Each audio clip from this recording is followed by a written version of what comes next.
Hi folks, and welcome to Philosophy According to Eddie. In the last video in the ethics part of the philosophy series, we're going to be looking at business ethics. And business ethics is really a way of applying ethical theories to business transactions as they are done. The reason for this is that there is a lot of different ideas about, or there are a lot of different ideas about how businesses should operate. Neoliberal thinkers tend to believe that businesses only have one responsibility, and that's to make profit for their shareholders. The business of business is business, according to Milton Friedman. They have no other responsibilities whatsoever. However, other people have had different ideas.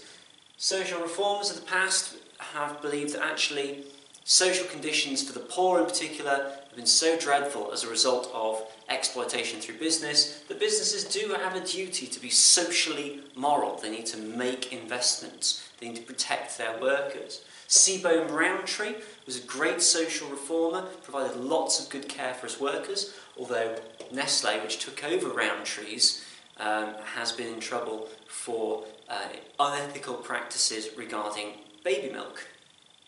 Slightly ironically, considering Rowntree was such a great reformer. Archbishop Henry Manning, in the 19th century, talked about workers' rights and looked after the poor in his diocese. And Pope Leo XIII, in 1891, created the Rerum Novarum, or the Workers' Charter, basically how workers should be treated. And that was all part of the Catholic Church. There's also the idea that businesses should be moral within themselves and to other businesses. It's not just for the workers, but a business, if it's buying services, should then have a duty to pay for them. And if a business is providing services, it also has a duty to then provide those services on time to a high enough quality. So all this suggests that actually there is a degree of morality here underneath it. So we'll be exploring that while looking at utilitarianism, the greater good to the greatest number, and Kantian ethics, the idea of true moral duties. And we'll be asking, is ethical business good business? A key issue when it comes to businesses, and one that's come up particularly in recent years, is the idea of corporate social responsibility. Neoliberals would often suggest that businesses are only really beholden to their stakeholders. It's only the shareholders and the CEOs, the chief executive officers, who have any real say in what needs to be done. They're the only people to whom the business is responsible. However, businesses are part of the community, and therefore surely they are responsible to the community that they are in. And stakeholders aren't just the shareholders and the CEOs, they go beyond the business. For example, if a bakery closes a division that makes pies, then the bakers will lose their jobs, but also the suppliers who provide the meat and the flour, they will all be affected.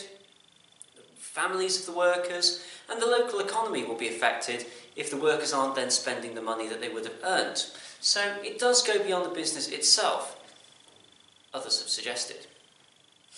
Cardinal Vincent Nichols in 2012 suggested there are 7 principles for good business, and they're based on Aristotelian virtue ethics. Vincent Nichols was the Bishop of Westminster. The 7 principles are human dignity.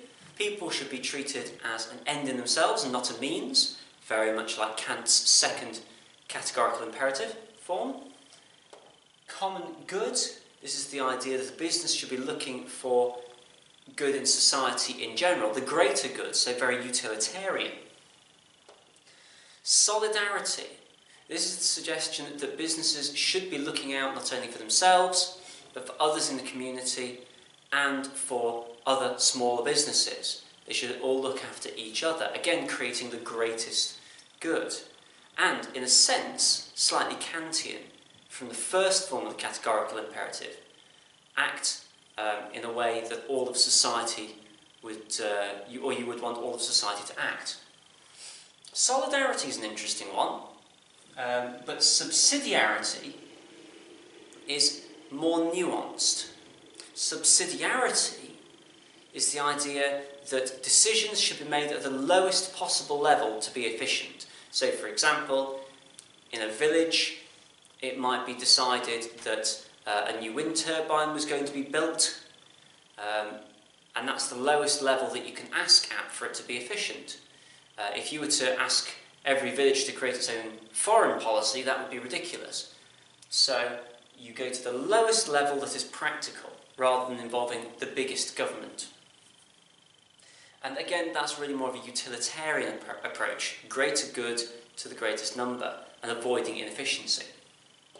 Fraternity, this is the idea that you should be generous as a business. You shouldn't just be looking to create business relationships. You should be treating these people well and in a, not necessarily as friends, but valuing them. So this is very Kantian, treating people as ends in themselves, but also, first form of the categorical imperative, acting in a way that you would expect all of society to act. Reciprocity is, again, this idea that people should give and take in equal measure, so you should be equally paid for equal work. But beyond that, you should be charitable, you should be generous. You should reciprocate generosity back and forth. Again, quite Kantian. And finally, sustainability. This is quite utilitarian. It's the idea that you should be thinking of future generations when you create your business and when you do anything within a business. Do what is best for the world into the future. Robert Solomon, in 1993, suggested that the purpose of business is to provide the things that make ordinary life easier. Therefore, it's intrinsically tied to ordinary life and the people around it. So businesses must be responsible for their actions. So, what would a utilitarian and a Kantian think about corporate social responsibility? Well, a utilitarian, classic utilitarian, would think minimum state involvement is the best way to go. The state shouldn't involve itself in creating laws unless absolutely necessary. Businesses should be left to do their own thing. Because logically, they will do what's right for the greatest number because that's going to be the most profitable. And that amount of profit is then going to benefit the most people. However, many people have questioned as to whether this is truly the case. Is it going to benefit the most people, or is it going to benefit a few people the most? To a classic act utilitarian, that might not be a problem, but to many of us nowadays, it is a great problem. Also, there's the definition of what is considered to be the greatest good. Is the greatest good the financial rewards to a small number, or is it to society in general? And also, if you're thinking classical utility, also, as well as classical utility, I suppose rule utilitarianism, no natural rights. Is that really true for people not to have natural rights? Particularly when we're thinking about workers' rights, this doesn't seem to fit. Kantian ethics suggests that duty, such as honesty and treating people as an end in themselves, the second form of the categorical imperative, all of this extends beyond business and into society in general. So a shopkeeper should be honest, shouldn't massively inflate prices because it needs to treat people fairly. However, what about the consequences? Surely we have to think about consequences in business as well. We can't just go on duty, otherwise the business could fail and it could create all kinds of problems.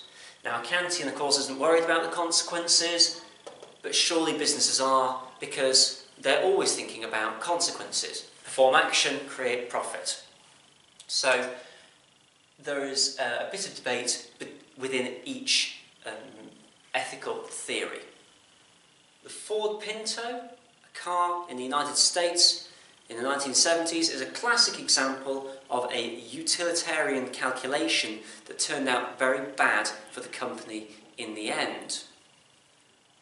There were issues with the car's crash safety, which led to utilitarian calculations about profit versus human life, and it was only through investigative journalism that this was found out. Hurt the company very badly in the end, but if it had been successfully covered up, would have been a real failure for business ethics, corporate social responsibility. So definitely one to look into.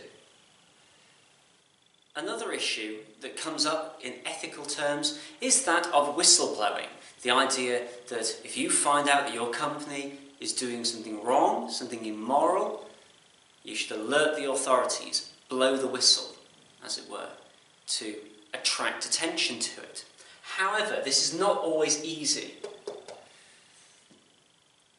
Because you're weighing up the virtue of loyalty, which even Aristotle came up with, versus good to society, you will always be in a situation where you are torn, unless you really hate your employer. And this causes difficulties in that there's a risk to yourself by breaking loyalty.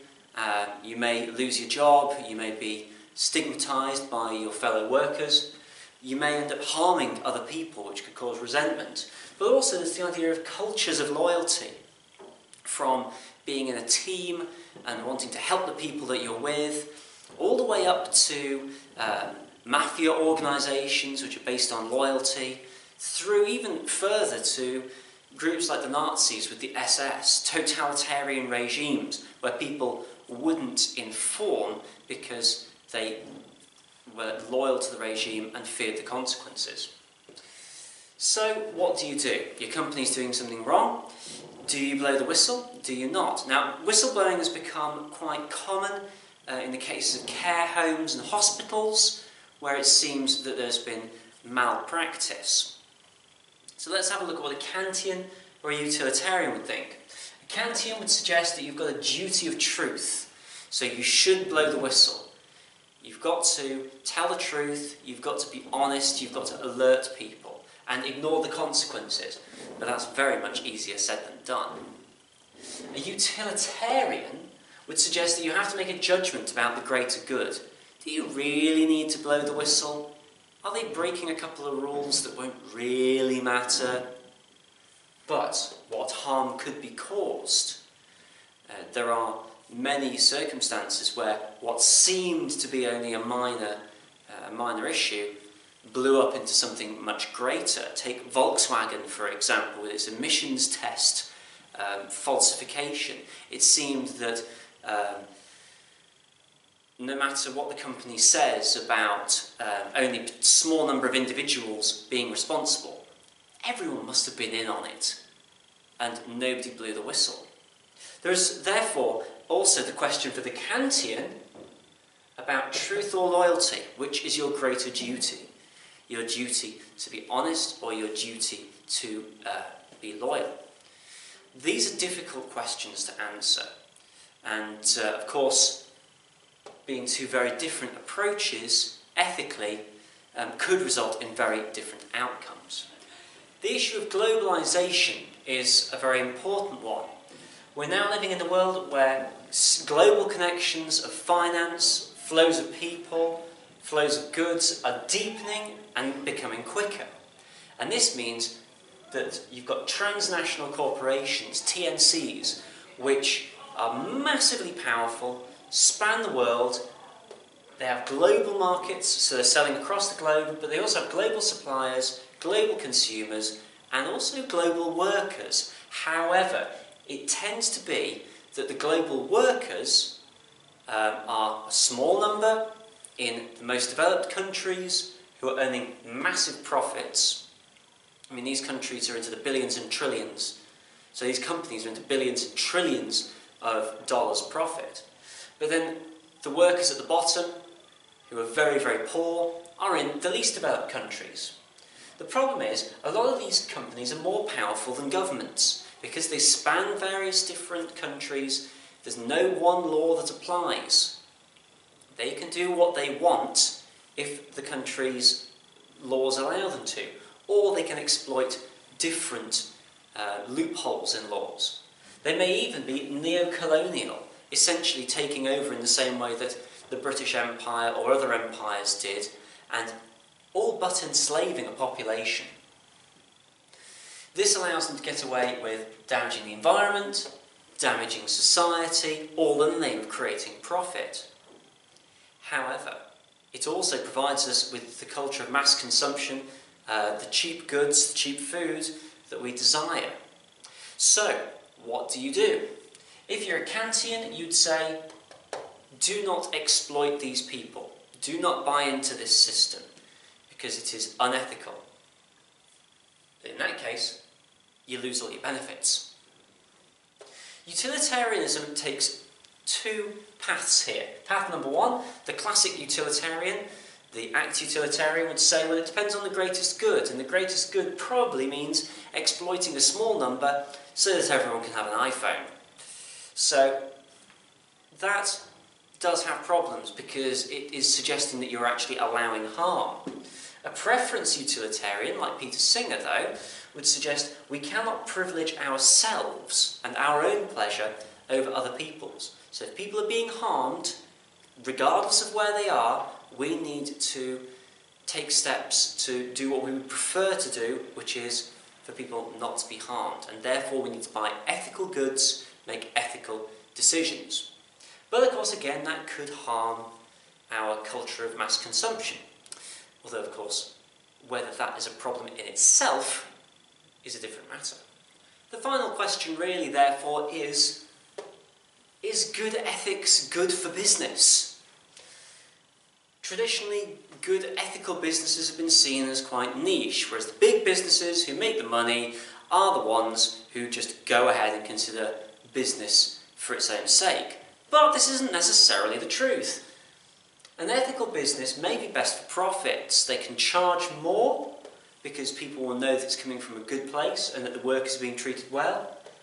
They may get a higher profile. Think of people like Innocent Smoothies. Better businesses will get better business.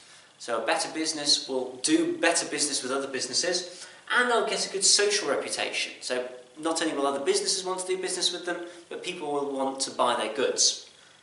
And also, trust and confidence will create loyalty. People will be loyal to a business that they think will treat them well, and also that they think treat other people well. And arguably, the global brands that do this can become even more profitable because they've got a global base to draw from. If everyone knows that globally they are doing very well, then that's a lot of people who are going to support that business. On the other hand, though, of course, there is also the success of cheap goods. Think about all of the discount cheap goods that are available, which you know aren't really ethical. Primark, Sports Direct, but people still buy the goods because it's cheap. And also the success of the cheats. Volkswagen, with their emissions tests, suggested that their diesel cars were wonderfully environmentally friendly, barely putting out emissions, and encouraged a lot of people to buy them. Governments encouraged people to buy them. And yet, it turned out they'd been cheating on the emissions tests, and it's been doing a lot of damage to the environment. So, is this really, all of this ethical stuff, just hypocritical window dressing? Putting in the shop window all of this environmental stuff, but doing all kinds of, or generally ethical stuff, and doing all kinds of unethical stuff in the back room? And this is a good question. Both models are equally valid. But the big question that comes from all of this is, can we really flourish in a capitalist and consumerist society where we're encouraged to make the decision between cheap goods and people's livelihoods and lives even?